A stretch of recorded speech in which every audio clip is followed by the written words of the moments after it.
শাবাশ মাননীয় প্রধানমন্ত্রী তারেক রহমান, শাবাশ। অবশেষে সেই দুঃসাহসিক কাজটা করেই ফেললো প্রধানমন্ত্রী তারেক রহমানের সরকার। একদিকে যখন ভারত চোখ রাঙাচ্ছে, তখন ভারতের সেই চোখ রাঙানি উপেক্ষা করেই আজকে সেই ঘোষণা সরকারিভাবে এসেই গেল। দর্শক, রাজনীতিতে এক ঐতিহাসিক ও যুগান্তকারী সুখবর।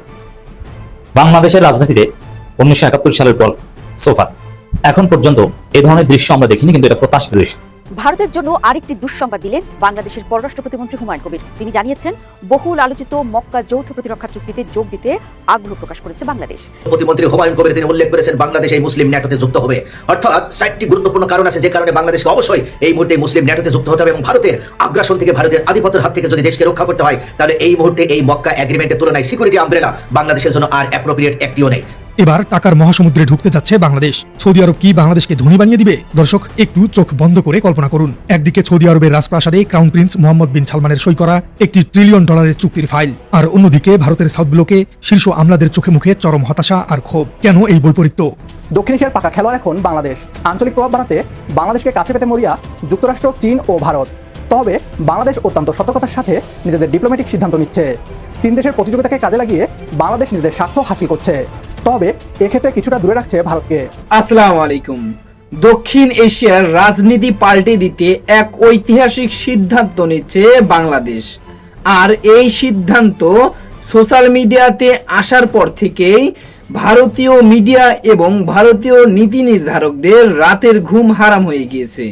আপনারা ইতিমধ্যেই জানেন যে তুরস্ক, সৌদি আরব এবং পাকিস্তান মিলে একটা নতুন ইসলামী ন্যাটোতে যুক্ত হচ্ছে। এবার সেই ন্যাটোতে স্বাক্ষর করতে যাচ্ছে বাংলাদেশ। ভিডিওর শুরুতেই আপনারা এই সংক্রান্তই বেশ কিছু ভিডিওর অংশ বিশেষ ইতিমধ্যেই দেখেছেন। মূলত আজকের এই ভিডিওটিতে সেই সকল ভিডিওর বিস্তারিত আলোচনা দেখতে পারবেন। ভিডিওর শুরুতেই যে সকল ভিডিও দেখেছেন তা থেকে হয়তো ইতিমধ্যেই আন্দাজ করতে পেরেছেন আজকের এই ভিডিওটি কতটুকু গুরুত্বপূর্ণ হতে চলেছে। অতএব চলুন কথা না বাড়িয়ে একটি লাইক দিয়ে সম্পূর্ণ ভিডিওটি দেখে আসি। ভারতের জন্য আরেকটি দুঃসংবাদ দিলেন বাংলাদেশের পররাষ্ট্র প্রতিমন্ত্রী হুমায়ুন কবির। তিনি জানিয়েছেন, বহুল আলোচিত মক্কা যৌথ প্রতিরক্ষা চুক্তিতে যোগ দিতে আগ্রহ প্রকাশ করেছে বাংলাদেশ। ঢাকায় চুক্তিকে স্বীকৃতিও দেয়। গত 7 আগস্ট মক্কায় এই ঐতিহাসিক চুক্তিতে সই করে সৌদি আরব, তুরস্ক এবং পাকিস্তান। এরপর থেকে জোর গুঞ্জন, ইসলামিক নেটো নামে পরিচিত পাওয়া এই শক্তিশালী জোটে যুক্ত হতে যাচ্ছে বাংলাদেশও। স্বাভাবিকভাবেই দিল্লির কড়া নজর ছিল এই প্রক্রিয়ার দিকে, কারণ বাংলাদেশ এই অক্ষের কাছাকাছি যাওয়া মানে ভারতের উপর তৈরি হবে নজিরবিহীন ভূরাজনৈতিক চাপ। দর্শক, ভূরাজনীতির খেলায় চাল বদলাতে সময় লাগে না, কিন্তু যখন 3টি প্রভাবশালী দেশ, সৌদি আরবের অঢেল অর্থ, তুরস্কের অত্যাধুনিক সামরিক প্রযুক্তি এবং পাকিস্তানের শক্তিশালী পারমাণবিক প্রতিরক্ষা ব্যবস্থা একত্রে মিলে একটি আস্ত ইসলামিক নেটো তৈরি করে, তখন সেই চালের প্রভাব বহু দূর পর্যন্ত পৌঁছায়। এবার সেই প্রভাব এসে পড়েছে বঙ্গোপসাগরের কূলে, বাংলাদেশের পররাষ্ট্রনীতির একেবারে কেন্দ্রবিন্দুতে। পররাষ্ট্র প্রতিমন্ত্রী হুমায়ুন কবির সোমবার বললেন, মক্কা প্রতিরক্ষা চুক্তিতে অংশগ্রহণের ব্যাপারে বাংলাদেশ আগ্রহ প্রকাশ করেছে। বাংলাদেশ নিয়ে আগ্রহ আছে তাদেরও। মধ্যপ্রাচ্যের অংশীদাররা, মুসলিম বিশ্বের বিভিন্ন অংশীদাররা এখন বাংলাদেশের লিডারশিপ, বিশেষ করে প্রধানমন্ত্রী তারেক রহমানের নেতৃত্বকে অনেক জায়গায় আমন্ত্রণ জানাচ্ছেন। হুমায়ুন কবিরের মতে, মক্কা নিয়ে বাংলাদেশের মানুষের হৃদয়ে সবসময় একটা আলাদা জায়গা রয়েছে। যদি ইসলামিক দেশগুলোর মধ্যে নিরাপত্তা চুক্তি হয়, তাহলে সেখানে না যাওয়াই অস্বাভাবিক। বিষয়টিকে ইতিবাচকভাবেই দেখা হচ্ছে। দর্শক, পররাষ্ট্র প্রতিমন্ত্রীর এই বক্তব্য কেবল সাধারণ কোনো কূটনৈতিক বক্তব্য নয়, বরং এটি দক্ষিণ এশিয়ার দীর্ঘদিনের ক্ষমতার ভারসাম্যে এক নতুন অধ্যায়ের সূচনা। কিন্তু মূল প্রশ্ন হলো, দূরপ্রাচ্য ও মধ্যপ্রাচ্যের বিশাল সামরিক বলে যুক্ত হলে বাংলাদেশের সুনির্দিষ্ট লাভটা কোথায়? আর ভারতের নীতি নির্ধারকদেরই বা চিন্তার কি আছে? চলুন বাংলাদেশের লাভের জায়গাটা দেখে নেই। দর্শক, বাংলাদেশের এই নতুন দৃষ্টিভঙ্গির পেছনে প্রধান চালিকা শক্তি হলো বর্তমান সরকারের ঘোষিত বাংলাদেশ ফার্স্ট পররাষ্ট্রনীতি। বাংলাদেশ সশস্ত্র বাহিনী দীর্ঘদিন ধরে তাদের ফোর্সেস গোল 2030 আধুনিকীকরণ প্রকল্প বাস্তবায়নে কাজ করছে। এর জন্য প্রয়োজন বিশ্বমানের সামরিক প্রযুক্তি। আঙ্কারা বর্তমানে বাইরাক্তার ড্রোন, আধুনিক এয়ার ডিফেন্স সিস্টেম এবং উন্নত যুদ্ধ জাহাজ নির্মাণে বিশ্বে ঈর্ষণীয় সফলতা দেখিয়েছে। এই জোটে এলে তুরস্কের এমন উচ্চ প্রযুক্তির সামরিক সরঞ্জাম খুব সহজেই বা অত্যন্ত সহজ শর্তে ঢাকার হাতে পৌঁছবে। পাশাপাশি রিয়াদের সাথে প্রতিরক্ষা সমঝোতায় পৌঁছানো মানে সৌদি আরবের সাথে সম্পর্কের নতুন মাত্রা যোগ হওয়া। বাংলাদেশের মাধ্যমে কেবল সস্তা জ্বালানি তেল বা জরুরি ঋণের সুবিধাই পাবে না, বরং সেখানে কর্মরত বিশাল শ্রমবাজারের নিরাপত্তাও শতভাগ নিশ্চিত হবে। বিশ্লেষকরা বলছেন, পররাষ্ট্রনীতিতে একক নির্ভরশীলতা কাটিয়ে উঠে শক্তির ভারসাম্য তৈরি করা যাবে। গত কয়েক বছরে দিল্লির দিকে ঢাকার যে একমুখী ঝুঁকে থাকার প্রবণতা নিয়ে সমালোচনা ছিল, তা ঝেড়ে ফেলে একটি স্বাধীন ও সার্বভৌম শক্তি কেন্দ্র হিসেবে আত্মপ্রকাশ করতে পারবে বাংলাদেশ। পাকিস্তান, তুরস্কের মতো প্রতিরক্ষা শক্তি সম্পন্ন দেশগুলোর সাথে উচ্চ পর্যায়ে নিরাপত্তা সমঝোতা থাকলে যেকোনো বাহ্যিক চাপ বা চোখ রাঙানি মোকাবেলায় ঢাকা বাড়তি রাজনৈতিক শক্তি পাবে। বাংলাদেশ যেমন এই চুক্তিকে ইতিবাচকভাবে দেখছে, তেমনি ভারতের জন্য এই বার্তা অত্যন্ত অস্বস্তিকর। ভারতের পূর্ব সীমান্তে দীর্ঘদিন ধরে যে নিশ্চিদ্র নিরাপত্তা ও স্বস্তি ছিল, তা যেন গভীর অনিশ্চয়তায় ডুবতে বসেছে। ভারতের মূল ভূখণ্ডের সাথে উত্তর পূর্বাঞ্চলীয় 7টি রাজ্যকে যুক্ত করেছে মাত্র 22 কিলোমিটার চওড়া সংবেদনশীল শিলিগুড়ি করিডোর বা চিকেন স্নেক। বাংলাদেশে যদি পাকিস্তান বা তুরস্কের সামরিক ও গোয়েন্দা প্রস্তুতি বা প্রভাব সামান্যতম বাড়ে, তবে ভারতের এই সবচেয়ে দুর্বল সীমান্ত পয়েন্টটি সরাসরি ঝুঁকির মুখে পড়বে। এছাড়া ভারতের অ্যাক্ট ইস্ট নীতি ও সামুদ্রিক প্রভাবের মূল ভিত্তি হলো বঙ্গোপসাগর। বাংলাদেশে যদি তুর্কি বা পাকিস্তানি নৌবাহিনী যুদ্ধ জাহাজ নিয়মিত নোঙর করে বা যৌথ মহড়া চালায়, তবে বিশাখাপত্তনম বা আন্দামান নিকোবরের মতো ভারতীয় মূল সামরিক ঘাঁটির উপর সরাসরি নজরদারির সুযোগ তৈরি হবে। ফলে সামুদ্রিক বাণিজ্য ও নিরাপত্তা রক্ষায় ভারতকে বাধ্য হয়ে পূর্ব উপকূলে বিশাল সামরিক সম্পদ ও মনোযোগ ডাইভার্ট করতে হবে। দর্শক, রিসেপ তাইপ এরদোয়ানের নেতৃত্বাধীন তুরস্কের পররাষ্ট্রনীতির একটা বড় দিক হলো রাজনৈতিক ইসলামের প্রভাব বিস্তার। ভারতের গভীর আশঙ্কা, এই জোটের মাধ্যমে বাংলাদেশি ইসলামী দলগুলো নতুন রাজনৈতিক অক্সিজেন পাবে, যার প্রভাব ছড়িয়ে পড়তে পারে ভারতীয় সীমান্তেও। তাছাড়া পাকিস্তানি গোয়েন্দা সংস্থাগুলো ভারতকে দ্বিমুখী নয়, বরং ত্রিমুখী সামরিক চাপে ফেলে দেবে। তবে মুদ্রার অপর পিঠে রয়েছে বাস্তবতার সমীকরণ বলছে, নেটোর মতো আর্টিকেল 5 অর্থাৎ একজনের উপর আক্রমণ মানে সবার উপর আক্রমণ, এর মতো চরম বাধ্যবাধকতামূলক পূর্ণাঙ্গ সামরিক সদস্য বাংলাদেশ হয়তো সরাসরি হবে না। কারণ পশ্চিমের বাজারে তৈরি পোশাক রফতানি এবং ভারতের সাথে বিশাল বাণিজ্যের সমীকরণে ভারসাম্য রাখা ঢাকার অর্থনৈতিক অস্তিত্বের জন্যই জরুরি। তবে পূর্ণ সদস্য না হলেও উন্নত অস্ত্র কেনাকাটা, গোয়েন্দা তথ্য আদান প্রদান, যৌথ প্রশিক্ষণ ও সামুদ্রিক মহড়ার মতো নমনীয় সামরিক অংশীদারিত্বে বাংলাদেশ যদি অক্ষের সাথে নিজেকে যুক্ত করে, তবে সেটাই পুরো দক্ষিণ এশিয়ার ভূ রাজনীতি উল্টে দেওয়ার জন্যই যথেষ্ট। ভারতের লেডিস এন্ড জেন্টলম্যান, আপনারা নিশ্চয়ই জানেন যে বাংলাদেশের অর্থাৎ কি বলে এই মক্কা বা মেকা প্যাক্টে বাংলাদেশের যুক্ত হওয়া নিয়ে রীতিমতো তুলপাড় চলছে ভারতে। আজকে রীতিমতো মানে হুমকি দিয়ে দিয়েছে ভারত যে কোনো অবস্থাতে বাংলাদেশ যেন এই মেকা প্যাক্ট বা মক্কা এগ্রিমেন্টে বাংলাদেশ যুক্ত হতে না হতে পারে। There are many good news about Bangladesh, but ভারতীয় অর্থাৎ আজকের এটা আসলে খুবই গুরুত্বপূর্ণ, এটা নিয়ে আলোচনা হওয়া দরকার বাংলাদেশের প্রত্যেকটা মানে আপনার জায়গাতে। আজকে কিভাবে আমি আপনাকে বলি, স্বাধীনতার 54 বছর পরে পর্যন্ত ভারত যে বাংলাদেশকে একটা স্বাধীন রাষ্ট্র, আলাদা রাষ্ট্র হিসেবে দেখতে চায়নি বা দেখেনি, তার একটা সুস্পষ্ট মানে প্রমাণ। দেখুন, তাদের এজেন্ট দাসী ক্ষমতায় নাই, তারপরেও বাংলাদেশে এসে তারা অফার দেয় রয়ের প্রধান অফিস, একটা রিজিওনাল অফিস করবে বাংলাদেশে। এবং আজকের যে এই যে ফার্স্ট পোস্টে যে পোস্টটা রাকিন আমাকে পাঠিয়েছে, but thank you so much. এখানে একটা জিনিস আমি বলে রাখি আপনাদের কাছে, যে এটা দ্বারা তাদের যে অ্যাগ্রেশন বা অ্যাগ্রেসিভ মাইন্ডসেট বাংলাদেশ নিয়ে, সেটা সুস্পষ্টভাবে প্রমাণিত। দেখুন, বলছে কি মানে আপনি তো জানেন এই যে ভারতের যে তড়িগড়ি মানে আমাদের প্রধানমন্ত্রীকে তারা কিসে নিবে, এই যে ভারতে নিবে কেন জানেন? কারণ ইন্টারনাল সোর্স যেটা আছে ভারতের বাংলাদেশের প্রশাসনে, মানে আওয়ামী লীগের তো অনেক অফিসার সেট করা আছে যারা ভারতের হয়ে কাজ করতো, পররাষ্ট্র মন্ত্রণালয়, স্বরাষ্ট্র মন্ত্রণালয়, এগুলোতে তো ডাইরেক্টলি কাজ করতো, সংস্কৃতি মন্ত্রণালয়, ডেফিনেটলি রাইট। এর একটা জিনিস বলে রাখি যে এর যে আলোচনা হয় মন্ত্রণালয়ে, এটা কিন্তু তারা জেনে গেছে কিভাবে? এই কারণে জেনে গেছে যে আপনার এটা বাংলাদেশের সরকারের সর্বোচ্চ লেভেলের ইচ্ছা বা অভিপ্রায় বা ইন্টেনশন আছে to join to make a pact or alliance. So এই জন্যই তারা তড়িগড়ি করে প্রধানমন্ত্রীকে ভারতে নিয়ে বোঝানোর চেষ্টা, নানান ধরনের প্রেশার ক্রিয়েট করা। শয়তানি হতে পারে, ইউ নেভার নো, বিকজ আমরা তো জানি না এরা যে বাংলাদেশকে তারা মনে করে আমাদেরকে বাঁচতে গেলে বাংলাদেশকে মরতে হবে। This is the policy of India in regards to Bangladesh.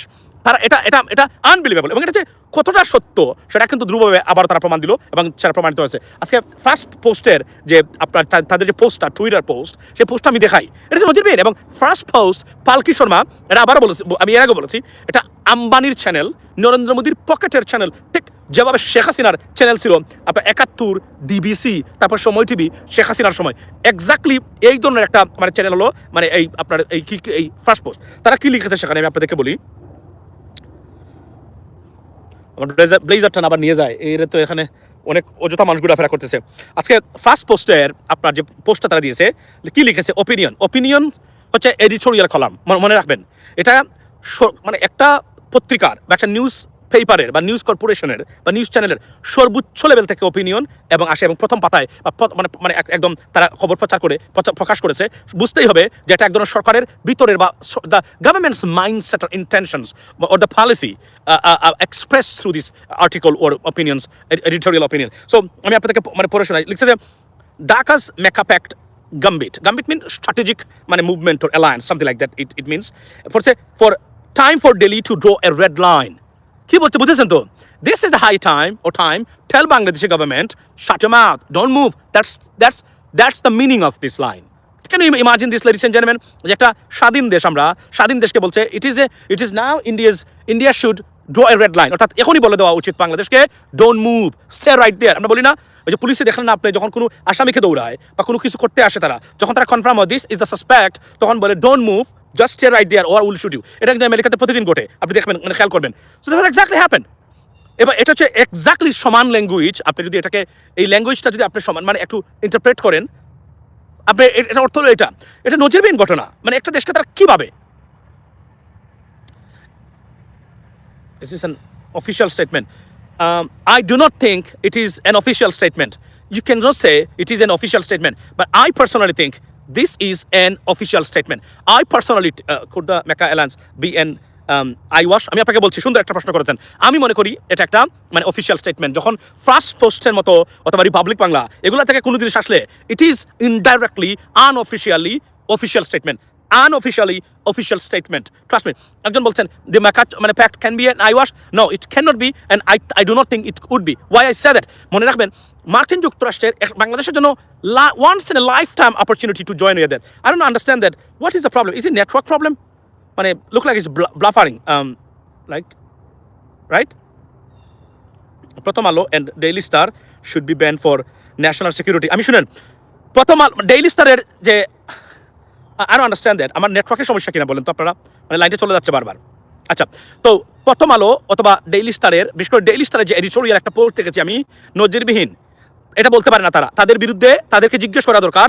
তারা চায় না বাংলাদেশ মেকা প্যাক্টে যাক। এগুলার এই ভারতীয় গুলামি করা, তারা চায় সারা জীবন বাংলাদেশের জন্য গুলামি করুক। দেখেন আপনি ইন্টেনশন, এমন একটা অপরচুনিটি। মার্কিন যুক্তরাষ্ট্রে যদি ইউএস গভর্নমেন্টের সাপোর্ট না থাকতো, যদি প্রেসিডেন্ট ট্রাম্পের সাপোর্ট না থাকতো, আমি বলতাম ডোন্ট গো। এবার এটা it's a once in a lifetime Bangladesh এখানে যেতে পারে, কেননা মার্কিন যুক্তরাষ্ট্র, মনে রাখবেন, এই মেকআপ অ্যাক্টে there are two sides. One goes against US interest, one within the US interest. Two sides. One goes against the US interest. What is that? It means, হলো যে আমি আপনাকে বলি, এটা কোনটা জানেন? এটা হলো যে ইন্টারেস্ট হলো যে এখানে ইসরায়েলি গভর্নমেন্ট আছে, রাইট? ইসরায়েলি গভর্নমেন্ট, তারা বলবেন যে ও তুরস্ক এখানে করেছে, তুরস্ক আমাদের দুশ্মন, তারপরে আপনার, রাইট? এইটার কারণে এটা one kind of going against them. But what is for them is that যে এটা এক ধরনের সৌদিকে প্রোটেক্ট করবে ইরানিয়ান হামলা থেকে, অর্থাৎ ইরানকে এখানে দাবিয়ে রাখা। মূলত above all এটা একটা সিরিয়াস অ্যালায়েন্স সারা মুসলিম বিশ্বের জন্য। বিশ্বাস করেন, আমি মনে করি it is once in lifetime একটা জিনিস দে এগ্রিড আপন, এবং they just formed, and it should be protected and it should be saved. So আমি মনে করি যে বাংলাদেশে যাওয়া দরকার, যেহেতু প্রেসিডেন্ট ট্রাম্প বলেছেন ইট সাপোর্টেড। সো যদি প্রেসিডেন্ট ট্রাম্প যদি না থাকতো, যদি America, I don't understand what's going on. Is it আমার নেটওয়ার্ক খারাপ নাকি? কেউ দেখতে পাচ্ছেন আমাকে? নেটওয়ার্ক কি খারাপ? আমাকে শোনা যায়, দেখা যায় কিনা আমাকে একটু বলেন তো। কেউ আমাকে বলবেন দেখা যায়, শোনা যায় কিনা? এটা আমাকে আমি জানতে চাচ্ছি, দেখা যায়, শোনা যায় কিনা? We are you saying we can see you, okay, that's fine, thank you so much. So আমি নেটওয়ার্ক বাফারিং করতেছি। আচ্ছা, তো শুনেন, এটা দুইটা সাইডস আছে, কিন্তু দুইটা sides, but whatsoever it is beneficial for আমাদের মুসলিম বিশ্বের জন্য, এবং এই মধ্যপ্রাচ্য, এশিয়া এবং পৃথিবীর শান্তির জন্য একটা সিরিয়াস একটা অর্গানাইজেশন। বোথ সাইড আছে। আলটিমেটলি এটা কিন্তু অন্য পার্টি যারা আছেন তাদের বিরুদ্ধেই এটা হয়েছে, এবং এখানে সবচেয়ে সাফারার দেশ কোনটা? এখানে দেখা গেল তারা যে কারণে সাফারার দেশ হিসাবে যাকে টার্গেট করেছেন, মাঝখান দিয়ে সবচেয়ে বড় সাফারার হয়ে যাবে ভারত। এখানে কোনো কিছু ঘটলেই অটোমেটিক্যালি চলে আসে ভারতের বিরুদ্ধে। এটা আমি জানি না, ভারতের স্বনির্দোষা লাগছে মনে হয়, কোনো কিছু ঘটলে এখন ভারতের বিরুদ্ধে চলে আসে এটা, this way that way, ladies and gentleman. So আমি মনে করি যে বাংলাদেশ এবং এই যে প্রথম আলো, ডেইলি স্টার, তারা বাংলাদেশকে নিরুৎসাহিত করতেছে যেন এটাতে আমরা না যাই। কারণ আপনি এখানে লজিক কোনটা মানবেন? আপনি যদি এটা না করেন, ভারত কি বাংলাদেশকে কখনো ছেড়ে দিবে? ভারতকে 54 বছর ছেড়ে দিছে কোনো কারণ ছাড়া এবং নজিরবিহীনভাবে একটা রাষ্ট্রকে তিলে তিলে ধ্বংস করার ষড়যন্ত্র পৃথিবীর কোথাও আমি দেখি নাই। ভারত বাংলাদেশের বিরুদ্ধে যেগুলো আমি আশা করছি সম্পূর্ণ ভিডিওটি দেখেছেন এবং এই ভিডিওর সাপেক্ষে আপনার কি মতামত সেটা অবশ্যই কমেন্ট বক্সে জানিয়ে যাবেন। ভিডিওটি ভালো লেগে থাকলে শেয়ার করতে ভুলবেন না। আমাদের এই চ্যানেলে নতুন হয়ে থাকলে চ্যানেলটি সাবস্ক্রাইব করে চ্যানেলের পাশে থাকবেন। আর যারা ইতিমধ্যেই চ্যানেলটি সাবস্ক্রাইব করেছেন তাদেরকে অসংখ্য ধন্যবাদ। দেখা হবে নতুন কোনো ভিডিও নিয়ে, ততক্ষণ সবাই সুস্থ থাকবেন। আল্লাহ হাফেজ।